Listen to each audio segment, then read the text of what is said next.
नमस्कार, आदाब, सत श्री अकाल। मैं हूं देवेंद्र मिश्रा और डीएनए न्यूज़ में आपका स्वागत है। धमतरी का सबसे पसंदीदा और भरोसेमंद चैनल डीएनए आपके लिए लेकर आता है खबरों का गुलदस्ता। दिन भर की हर छोटी बड़ी घटनाओं के अलावा हम दिखाते हैं परिचर्चा कार्यक्रम, साथ ही हम लगाते हैं मीडिया की चौपाल, जबकि एक मुलाकात कार्यक्रम किसी खास शख्सियत के नज़रिए को समझने की हमारी कोशिश है। यानी डीएनए में खबरों का सिलसिला चलते रहता है एक एनालिसिस के साथ। आज हम लेकर आए हैं खास घटनाओं पर हमारे जिला ब्यूरो की रिपोर्ट।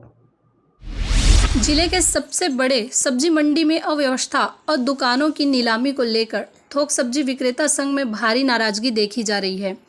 संघ का आरोप है कि मंडी प्रशासन दुकान आवंटन के 7 सालों बाद फिर से दुकानों की नीलामी कर रही है और इन दुकानों को किसी और को दे रहे हैं। इससे यहाँ लंबे समय से दुकान संचालित कर रहे सब्जी विक्रेता आशंकित है और इसे निरस्त कर पुराने आवंटन के आधार पर एग्रीमेंट करने की मांग कर रहे हैं।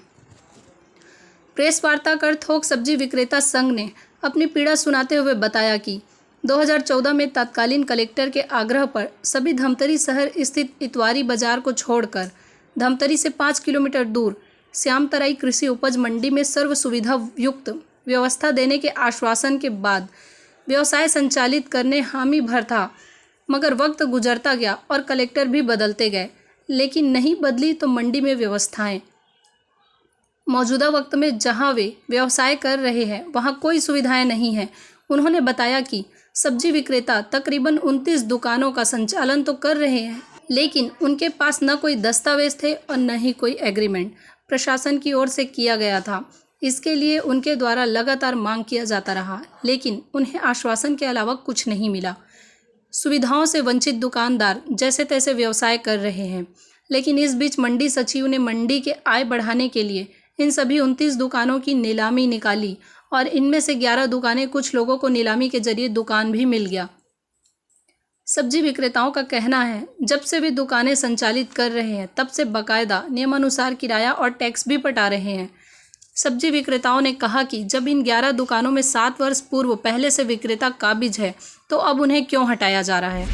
तो अभी सबसे बड़ी समस्या ये है कि दुकान लंबी है, हमारे व्यवसाय के लायक नहीं है। इसलिए हम लोगों ने विगत 5-6 साल से प्रयास कर रहे हैं कि दुकान हमारे लायक बना के दिया जाए।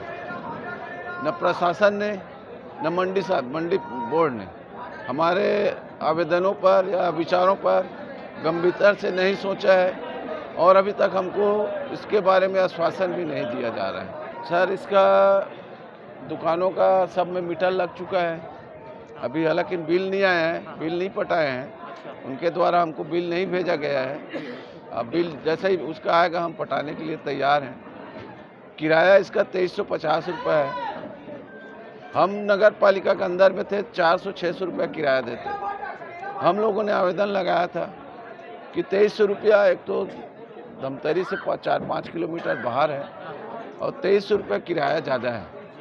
तो मंडी बोर्ड ने एक मीटिंग करके 1750 रुपया किराया निर्धारित किया गया है, जो हम शुरू से लेके आज तक पटाने के लिए तैयार हैं। अभी वर्तमान में समस्या ये है कि इतने साल के बाद और सब अपने अपने दुकान में जिसमें व्यवस्थित हैं, धंधा कर रहे हैं, उसका हम किराया भी दे रहे हैं। उसके बाद मंडी बोर्ड के द्वारा जो ऑक्शन किया जा रहा है उससे व्यापारी भयभीत है, चिंतित है। आज का जो कॉन्फ्रेंस बनाने का जो मुख्य मुद्दा है, हमने कई बार पहल किया है एग्रीमेंट करने का। उन लोगों का कहना है कि बगैर ऑक्शन के हम देंगे नहीं।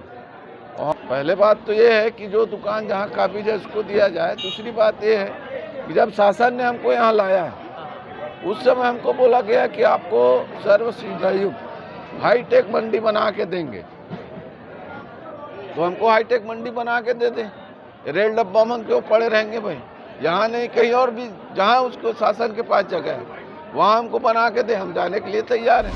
बहरहाल नीलामी के बाद उपजे विवाद और उनके निपटारे सहित मंडी में अन्य जिले की तरह सुविधाएं मुहैया कराने की मांग को लेकर सब्जी विक्रेताओं ने प्रशासन से अपील की है। वहीं सब्जी विक्रेताओं के समस्याओं को लेकर चेंबर ऑफ कॉमर्स ने भी समर्थन देते हुए राज्य सरकार से थोक सब्जी बाजार को व्यवस्थित करने के आग्रह किया है। जैसे हमारे सब्जी भाई वाले हमारे पास आए थे कैट और चेंबर ऑफ कॉमर्स के पास, चूँकि ये ऊपर में प्रदेश अध्यक्ष के पास बात संज्ञान में चले गई है, वो भी अपने स्तर पे कार्य कर रहे हैं। लेकिन अभी हमारे को जो मेन बातें समझ में आ रही है, सब्जी मंडी का जो मुद्दा है वो एक्चुअल में इन्हें विस्थापित करते हुए यहाँ लाया गया था। अगर हम किसी को भी कहीं पे अगर झोपड़ी दे देते हैं, उसके बाद वो वहाँ रहना चालू करता है, तो स्वाभाविक प्रक्रिया है कि उसको वहाँ पे रहने की व्यवस्था या अन्य जगह में देंगे, तब तक उसे उठाया नहीं जा सकता, चाहे कोई भी मानव हो। पर चूंकि यहाँ पे इनको सब्जी के लिए लाया गया था, आनन फानन में आ भी गए हैं और रेल गाड़ी टाइप का लंबा एक रूटिंग है, तो मेरा अभी यहाँ पे वर्तमान में जो सेक्रेटरी का प्रभार संभाल रहे हैं उनसे भी मेरी चर्चा हो रही है कि इसके लिए जो मंडी की व्यवस्था होनी चाहिए, आमने सामने दोनों साइड में होनी चाहिए, जिससे पीछे वाले 15 नंबर के 17 नंबर के बाद जो पीछे के व्यापारी हैं उनकी स्थिति अच्छी नहीं रहती। तो क्यों ना आमने सामने में ऐसा कुछ टेंट लगा के आमने सामने में व्यवस्था करें कि दोनों को व्यवसाय अच्छा चले। लेकिन अगर आज हम इनके लिए नहीं सोचेंगे तो बहुत तकलीफ होगी। और सबसे बड़ी बात यह है कि हमें धमतरी के विकास के लिए सोचना चाहिए। धमतरी आज जिस हिसाब से बढ़ेगा या आगे बढ़ना चाहिए, क्या हमको लगता है ऐसा सब्जी मंडी होना चाहिए? होलसेल में आप आए हो, आप पहली बार यहाँ देख रहे हैं, ऐसा सब्जी मंडी का एक विस्तार होना चाहिए। हाईटेक सब्जी मंडी धमतरी जिले के हिसाब से नहीं है, आप सब समझ रहे हैं। तो हमें शासन से मांग करनी चाहिए, इनकी मांगे जो है उनके विचार में हम लोग आपस में बैठ के समाधान करें। लेकिन हाईटेक मंडी की व्यवस्था होने से जितने भी आसपास में किसानी भाई हैं जो सब्जी बोते हैं वो आए तो धमतरी का व्यापार व्यवसाय फलेगा फूलेगा, मेरी सोच है। तो ये था शहर में घटने वाली खबरों का लेखा जोखा। हम लेकर आते रहेंगे अलहदा तरीके से हर उस घटना को और एनालिसिस करते रहेंगे खबरों की। आप बने रहिए हमारे साथ डीएनए न्यूज़ पर। विदा लेने से पहले हम इतना ही कहना चाहेंगे कि आप सभी के सहयोग और सलाह से डीएनए धमतरी का सबसे विश्वसनीय और लोकप्रिय चैनल बन चुका है। हमें उम्मीद है कि हमारा ये विश्वास हमेशा बना रहेगा, क्योंकि ये आपका अपना चैनल है। जय हिंद, जय छत्तीसगढ़, जय धमतरी।